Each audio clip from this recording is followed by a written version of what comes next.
John's gonna tell you about his first encounter when me and him got run out from down here last February. It's been almost a year to the date. So go ahead and talk loud so they can hear you.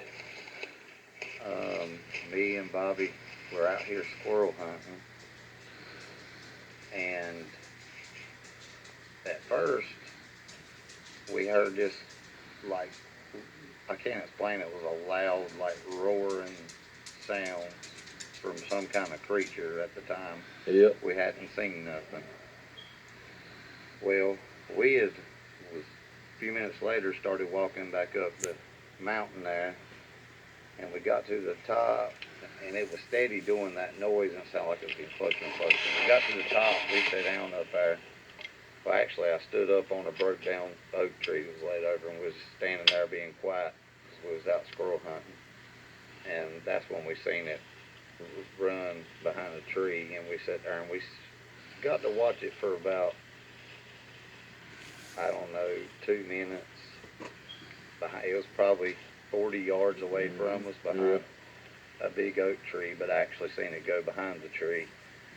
And we stood there and watched it, and then we just kind of eased out of the woods, and that's the first time I'd ever seen one. I actually thought he was crazy until that day. But yep. That's about it. So that's what happened that day, and now he's... That was my brother John, folks, telling about our encounter last February. We got run off of the mountain by a male Sasquatch.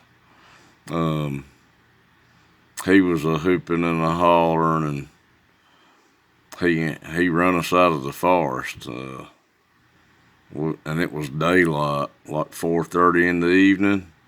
We got to see him really well. I'll never forget his eyes.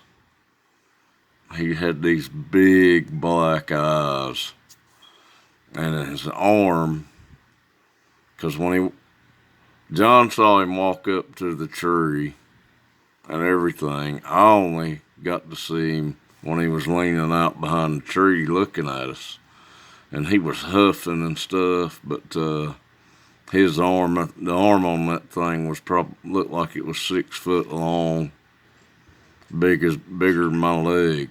But and his head was probably big around as the steering wheel of a car. But he was not happy, and he let us know that he wanted us to leave, and that's what we did. But I wanted y'all to share that with y'all, and we'll talk to you later.